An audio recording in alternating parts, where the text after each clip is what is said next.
you know, in case if you're buying properties there. Look what a great new offices, great centers we are building. Here, the one on the right, look through the arches, and you will see the very oldest carousel of Europe in there, dating back to 1906 to travel all the way here, you know, to public spas. So that's something which gets very, very busy. So that's the very last place where I would send you on a weekend, because all the locals in a hot weather like this are coming to public spas like that. So that's why I was just telling you, enjoy what you have got, you know, because this is really, really classy and nice and absolutely perfect. But this is another of the thermal spas. And here, have a look on the right side. Look at this beautiful blue building with a nice shiny tiles on the domes. Guess who lives there? The elephants and the hippos, because it's part of the zoo. So even, you know, it's worth to be an elephant in Hungary. You get a treat with your own thermal pool, and you've got a very beautiful Art Nouveau building. And there, so this is actually Szentendre. So with lovely mosaics and statues of elephants. So that's what I thought. It's very old, very stylish. And next to the zoo here on the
white long dress.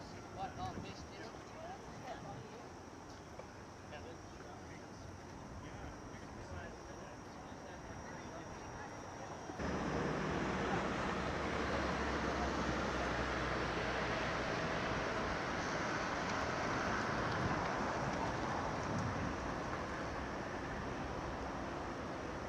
Continue. When you look down to the right, you see this is an area which is supposed to be a lake too, but in this summer we have to replace all of these ice freezing pipes, because in the winter time that's an ice skating area. So that's why, you know, they could not flood it with water for over this summer, because there are works done underneath. So that's the way we have gotten a little bit of a street ball and, you know, other of the outdoor sport festivals there. So we just drive further around this lovely Hero Square, and we will continue on one of the Lord's aristocratic families who did have one palace each, nice gardens. The buildings got structured not only for accommodating the family, but give enough space for the balls, you know, for the receptions, what they were giving on a regular basis. But you shouldn't forget about the fact that we had to put up with communism for 40 years of a time, and communism did never ever allow people. But when you look at the condition of these houses, where all the state lease apartments used to be, you can tell this was not a very good thought of them, because they have charged a very, very little rent, because the wages were very tiny in those days. So if they charge $2, you have to put up with to change it. But a good thing about this all, that now since there is private money, private capital involved in it, there is more and more of the nice, beautiful maintenance works which has been happening all over on buildings, on facades of the city and in the country too. How do you like this? So here on your right side, you see there is the spectacular building of the Opera House. So here on the right, this is the building of the Hungarian State Opera House. And this is really, really something like a very popular background for films and movies. And well, this is that is the Dome of St. Stephen's Basilica, It's entitled to be the third largest church in Hungary, and they had church for Roman Catholic religion in Budapest. But I just want to remind you, it's a Sunday morning, which has got the services. The churches has got services, so this is not a morning, you know, for us to visit any of these places. And anyhow, so now as we are driving a bit further, we got to the little boulevard, and this little boulevard has been the place where until 200 years ago the medieval city wall used to stand. So this has been the medieval city border for Pest. You remember the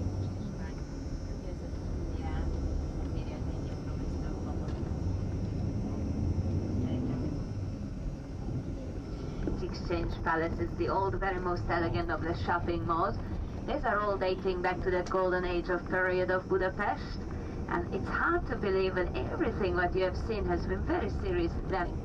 So this is the wide bridge we have seen yesterday. You remember that's the bridge named after Franz Joseph's wife, Elizabeth, her name was. So this is our Elizabeth Bridge. Now this is our way to drive from Pest to Buda, and look at this nice view here. It's really, really pretty. You get a view overlooking the castle here, the castle district, the palace on your right side. And when you look to your left, you see the highest point of the downtown, the hill called Gellert Hill. And on the very top of that Gellert Hill, there is a lovely monument. That's our Statue of Liberty from 1945. So that is the monument which is supposed to commemorate the heroes of the Second World War. As we are driving a bit further off, you just look up to your left side. You look up through the left window, and on the slope of the hill up on the left, you see that other monument of a bishop holding a cross towards the city. And that is the monument to our medieval missionary. His name was Bishop Gellert, who's been one of the earliest martyrs of Christianity. So this Bishop Gellert was, and here on the right you see the fountains are belonging to the gardens of the oldest casino of the city. Here on the left side, it's a very sad picture, but you can tell what communism could do to such a spectacular areas like this Royal Garden. You know, this Royal Garden was one of the nicest of the outdoor park for summer concerts, for summer entertainment. Nice bazaar, you know, with little shops were all along here. Beautiful luxurious apartments were just in the side blocks of a building. And they cared about nothing. I mean, the car is dating back to 1887. That bridge on the right side is what I pointed you yesterday. That's a chain bridge, the oldest bridge of the city, and for the weekends in the summer it's only a pedestrians bridge. And when you look on the left side, look at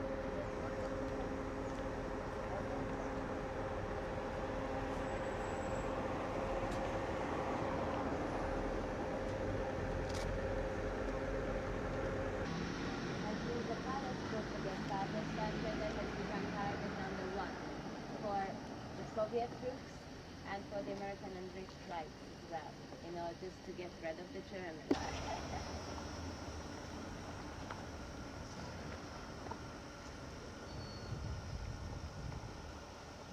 So I made a little stop here because when you look back now, you see behind the building to the right, there is the police.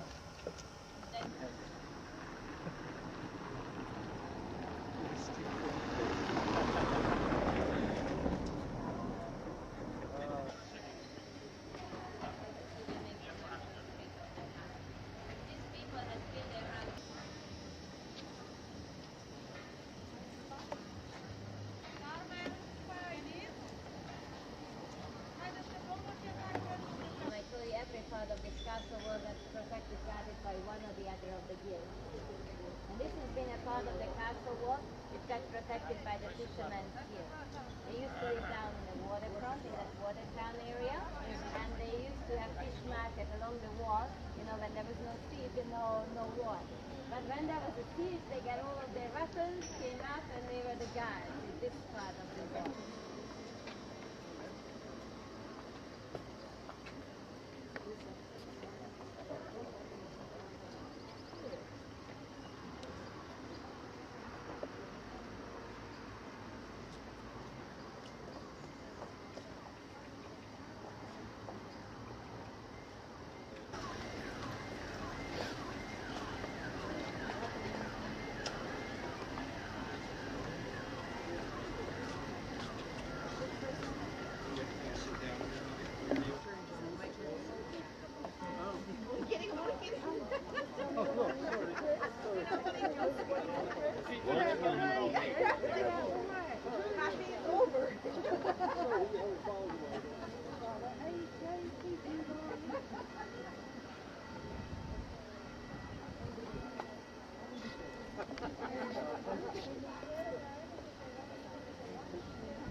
from the lunch thing.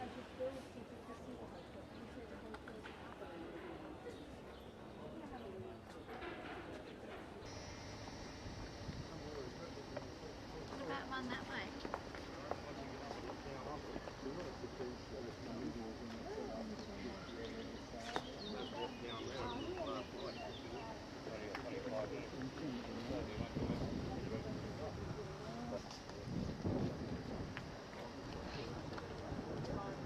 Yeah, you're taller. So it's easier for you. Don't fall over because they're going to know it's tricky.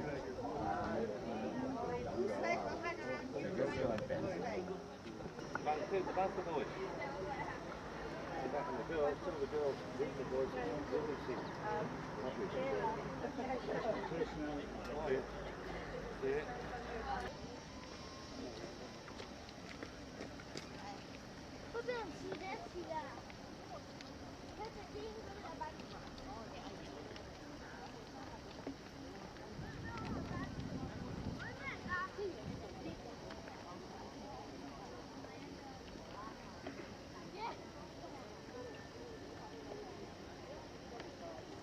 In Italia, Kaffee con grappa. Se vende da con su ein train.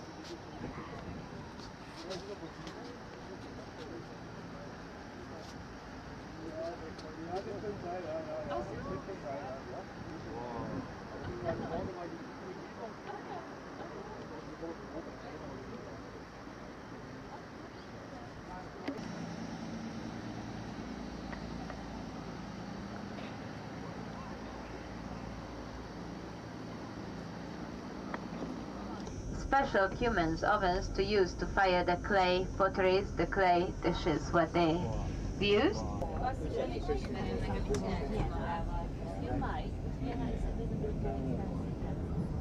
that's the Bastion Bridge. You will see the parliament, but before we see the parliament, have a look on the left side. You see, this is an exterior of this lovely Protestant church of Buda. We have seen yesterday lit up on the waterfront. And also, as we are just driving a bit further on the left side, you see the other two churches. The one on the left side now with the convent building extends church on the left with the red and white monasteries building we've got here. And on the other side, on the waterfront, you see this is the Parliament building, so this is the one what we will visit tomorrow morning, which is going to be a real highlight of the yard. With the trees, with the nice stylish of the little Art Nouveau arches and little towers on the roof.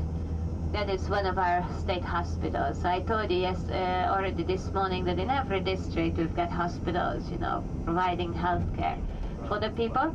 This is a very special one because it's based on this with a big square in the center. That was a typical example of residences of the Roman times. And the big middle part was an atrium, which was an outdoor fireplace, so the main get-together area of the family used to be. In the center of the garden, that's a bigger of the building ruin, which was the Roman bath. So one of their Roman baths, what they have built. And in that Roman baths, they had not only, you know, water. Amazing when you look at these stores. Every morning, except it's Sunday today now, but every morning, except Sunday and Monday, there are the farmers, you know, bringing out their fresh fruits and veggies and eggs and, you know, whatever you order, even you can order their own food sauce of the community's church, and you will see all the others as well as we do our walking. Now you don't see the difference between people and people unless you look at their things, but they're accumulating the local.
o'clock, okay?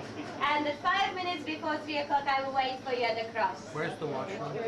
For the gentlemen, we've got the washrooms by the entrance. We've got one for the ladies by the entrance as well, but for the ladies behind that green door, we've got a few more.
Chasing rabbits, you know, and mussels in that area. Jacking Faith, he had 3 or 4 or half a dozen of them, I think it was. But they were shockers. They'd get real active when you put them down your shirt where it's dark, and every now and then to hook onto you.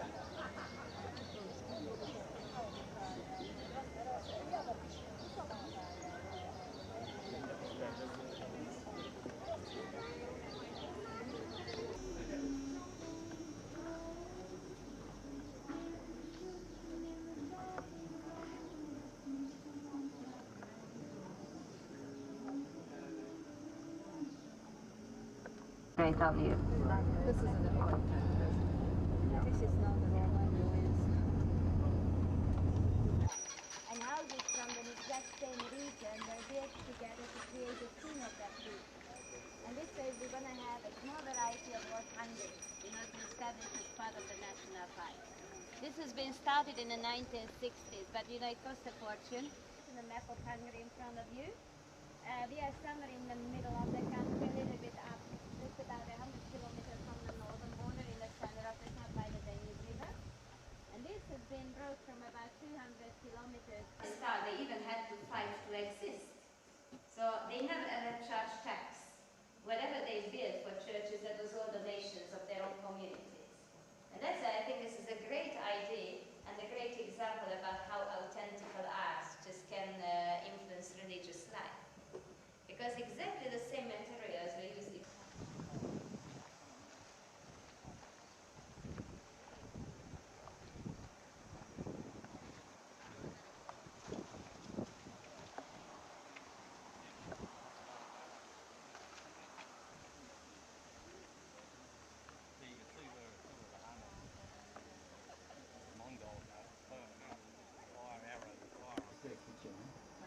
Charlie, would that take a good photo, John?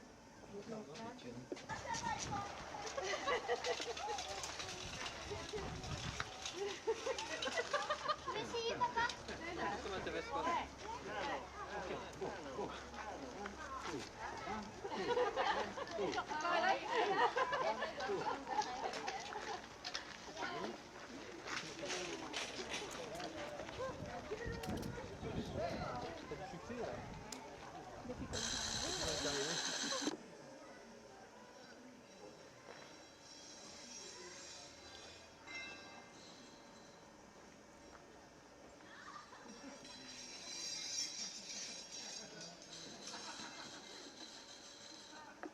'30s and '40s in Australia, really, in the countryside.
I can tell you I got a map here.